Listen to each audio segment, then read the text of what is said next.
musharax Siciid Mira Faarax iyo wafdi ballaaran uu hogaamiyo habeenkani caawa si diiran loogu soo dhaweeyay degmada Gar Adag ee galbeedka gobolka Sanaag waxaana soo dhaweeyay wafdidani dhalinyaro aqoonyahan iyo mudan iyo madsharaf tiro badan wafdidan oo lagu soo wareejiyay jidadka iyo sharciyada waaweyn ee degmada Gar Adag ayaa ugu dambeyntii soo caga dhigtay goobta loo asteeyay oo ay ku sugnaayeen taageerayaal tiro badan ugu horeyntii waxa madasha ka hadlay waayeel tiro badan oo hadalka isaga kala dambeeyay oo dhamaatoodba si isku mid ah soo dhaweeyay xildhibaan Siciid Mira Faarax geestooda waxa hadalka isaga kala dambeeyay aqoonyahan Siciid Barre Cabdi iyo musharax gole deegaan Mustafa Ilka Boqole waxaana yiraahdeen ugu dambeyntii xildhibaan Siciid Mira Faarax ayaa taageerayaasha soo dhaweeyay uga mahad celiyay soo dhaweynta waxaana kamid ah hadaladiisa tan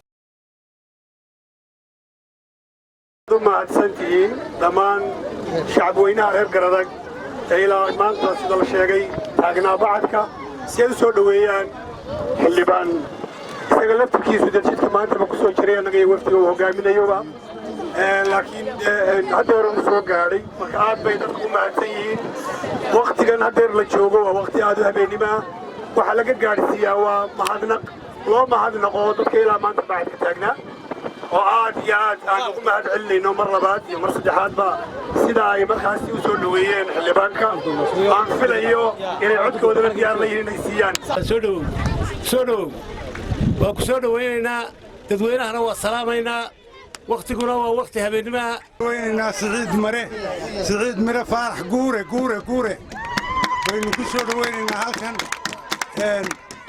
wax kale kuma garatide biciida weyna uu ninku waa guure waana giirre waa wada garanaysaan waa musharax wuxuu musharax u yahay beesha biciida yoonis iyo sacad yoonis iyo muuse ismaaciilba isaaq oo dhan buu musharax u yahay insha allah waana soo baxayaa waana inoo shaqayn doonaa ninba wuxuu wadi jiray buu wadi siduu inoo ku shaqayn jiray si laban laabkeeda buu inoo ku shaqaynayaa أنا وحنا مصطفى إسماعيل وكال مصطفى بقولة وحنا حلبان تاجن قلنا دجان كده ماذا جرادك عادي بدي كم هذا اللي الناس شدوانتنا بلادنا نص مسان وأنا كم بعثتين وأنا اللي كنت وياه جرادك مركا إن شاء الله دوا جوش وحوايا الحسب جن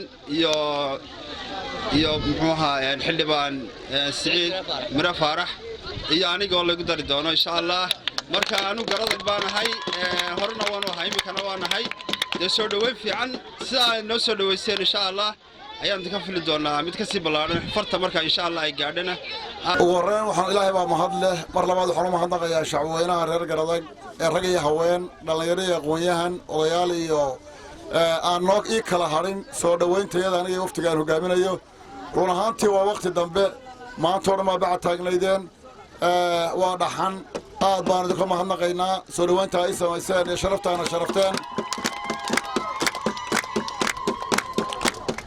waxa muujiseen ehelnimo waxa muujiseen dareen farxad leh waxa muujiseen taageero waxa muujiseen niyad sami ilaahay idinka abaalmariyo aad baan idinku mahadnaqayaa waa xilli dambe xafladayna qabsan doonaa sida caadiga ah shirar baynu geli doonaa kuwa haweenka iyo kuwa dhalinyarada iyo kuwa raggaaba waynu geli doonaa insha allah qaybaha kala duwan xisbiga la kulmi doonaa marka insha allah وأنا أضمن أنت حفلات إن شاء الله هذا الخطبة أنا وحنا شديد دونا ما أنت على عدي الحفلة حفلات دبوا دعنا دونا وحنا كلمة دون يعني يسدي أقوياء سعيد برا رنتي يرجع إلى السعودية الشيخ أنا ندير مهندقنا عبد الصلاة جامع تلفزيون كسهن دقمنا Gar Adag